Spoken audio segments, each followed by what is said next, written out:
So there's a book I recently read. It's called Grit. I believe by Carol Dweck. Might not be. But the book is called Grit. And it talks about this inherent quality that it takes to achieve success at something. There's a lot of books about becoming successful. A lot of the time they center around law of attraction stuff or goal setting or the morning routines of successful people. And a lot of those things kind of touch around the edges. Grit, in my opinion, really gets at the heart of what it looks like to achieve something. Some people wait for an overnight 180 in their life. They hope or expect that there will be some sort of a chance occurrence or a chance opportunity that will come along that will change their life. But more often, the development of the characteristic of grit, which is the ability to stick to something for a long period of time and to not jump off and do other things all the time, the ability to stick to something and to keep working on it, and more than to keep working on it, to actually keep improving at it, to consistently improve at whatever that trait is, that tends to be a huge determinant of success, of achieving something that takes a lot of time to do. This book was really impactful for me because it shows that, for one, grit is a quality that can be developed by taking on challenges. So you choose a challenge and then you spend a prolonged period of time getting good at it, improving, and just sticking to it. I, like everybody else, I've had times where I have a bunch of ideas and I try a little bit of something, and then I sort of jump off and I do a little bit of something else, and then I jump off and do a little bit of something else. But when you're able to actually pick something and stick to it, that's when you develop grit. Otherwise, you're just consistently jumping from thing to thing to thing. And you can't build anything lasting if you keep jumping around like that. It does take sticking to things.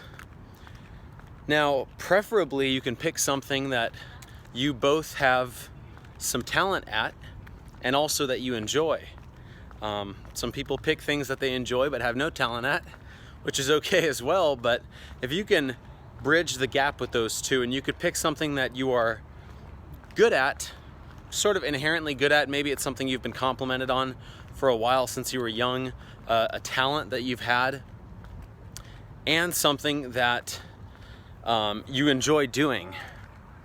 And a lot of the time we tend to enjoy the things that we are talented at. Part of that just has to do with the fact that we're told that we're good at it, and that in and of itself makes it a little bit more enjoyable. There were so many things I learned from this book, but the most important thing for me is that there are trade-offs. So you can't do everything and you can't be good at everything. And there are times when you have to choose what you really want to pour your focus and your passion into. And the older you get, the more that kind of gets narrowed down a little bit. But when you're young, it's important to try a lot of different things, and to consistently experiment with that. That's kind of the stage of life that I'm in right now. People look and they see that I'm doing music stuff, I'm writing books, and I'm doing acting, and I'm just getting involved in a lot of different things. To me, I want to find out what the niche area is for me that I'm passionate about. What is it that I really, really want to focus in on? And trying a lot of different things is part of that, and I'm acquiring skills along the way, skills that I can use towards different areas. For me, though, I think I know what it is. I've had a pretty clear vision of my life for a while now, so I think I know what that is. I'm pretty sure that I'm going to be pursuing a path that involves acting and, it's kind of tough to describe to people, but it's acting and it's writing books and it's being an entrepreneur, and then eventually getting really heavily invested in philanthropy and focusing on giving back to the world and making a really positive impact. And these are vague things that I'm describing, but trust me, it's not vague in my brain. I've thought of all of it and I know specifically what it looks like and how I want to do it and what I want to do with it. It's kind of tricky when people ask me what I do. I don't ever really define myself. That's not something I ever sit down and think about. You know, what's my career title, or what do I do, or you know, I let other people define me. I don't mind that. When people want to try to label me or describe what I do, what it is that I do, I've heard all of it. I've heard he's an actor, he's an entrepreneur, he's an author, he's a online coach.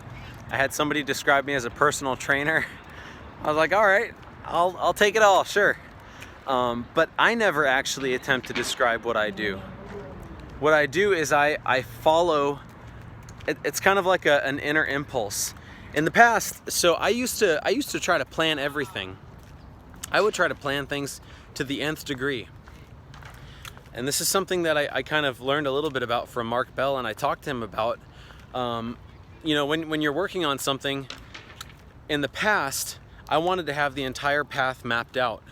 I wanted to, you know, if I was going to try to achieve something, I needed to know exactly how I was going to get there, what I was going to do. Now, one of the big things that I work on in my life is intuition, being intuitive with things.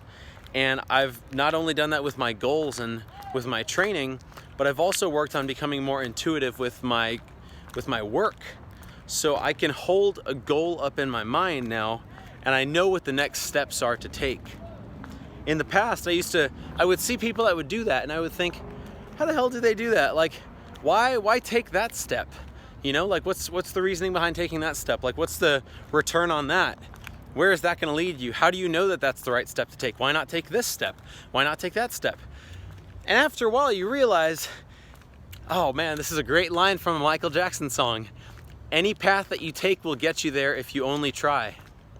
He has this song called Keep the Faith. And it's literally the most motivational, inspirational song ever. He talks about setting goals and intentions and dreams and pursuing your dreams and not giving up on them. But he says any path that you take will get you there if you only try. So it's not so much about what's the correct step to take. It's more like take the best step that you can take at the time, and then you will learn from there what the next step is. You might mess up, you might fail, whatever. If you're always trying to find the perfect step, all that really is that's a fear of failure. You want to find the perfect step because you're so afraid of stumbling. You're so afraid of messing up. But messing up and stumbling is where the lessons lie. That's where the good stuff is. That's where you learn from. If every step that you took was perfect, if every step that you took was the right step to take, and you never messed up and you were completely successful in anything, where are your battle scars? Where do you develop grit? Where do you develop determination and willpower and strength, inner strength and resolve to push through obstacles? Those are the things that define us as humans. Where would you ever develop that? Everything is just handed to you. Everything you do is perfect. So I wouldn't say seek failure, but definitely don't run from it. Seek to be successful in all that you do, but more so than being successful, seek to grow. I think growth is a lot more important than just racking up accomplishments. You know, you could have more degrees than a thermometer. You could have more accomplishments than anybody, and your resume is stacked. But you should ask yourself, how has that caused me to grow? Sometimes things that don't sound as good on a resume, or that don't sound as good in an introduction or whatever, sometimes those things lead to more growth. That's another mindset shift that I've had that I think about now. The things that I'm working towards, the goals that I'm working towards, my long-term vision, I'm always thinking, how will I grow from this? And with my actions that I take, it's less so focused on short-term success and short-term payoffs, and it's more so focused on long-term character, the kind of person that I'm becoming. There have been a lot of situations where I could have taken a shortcut, I guess you could say.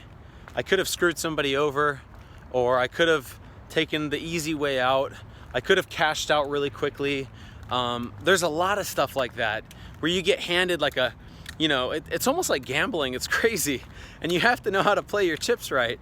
You get handed an option where you could kind of screw somebody over, but it'll be beneficial to you in the short term, or you can kind of cash out really quickly on an opportunity, but you don't continue working on it for the long term. And you have to have a clear vision of the future to avoid taking those short-term actions. If you always just live for today and you don't have any sort of long-term vision, if you guys can't tell, I'm literally walking back and forth along the same sidewalk over and over again. But if you guys can't tell, I already said that. So if you don't have a long-term, this is how you know the video is going on too long, when you start to repeat yourself. But if you don't have a long-term vision for your future, and if you're not focused on how you're gonna grow as a person, then you're gonna take some of those shorter term, quick fix, fast payout options, and that's not gonna lead to any growth. And it doesn't even matter what you accomplish from that, because it will be gone as quickly as it came.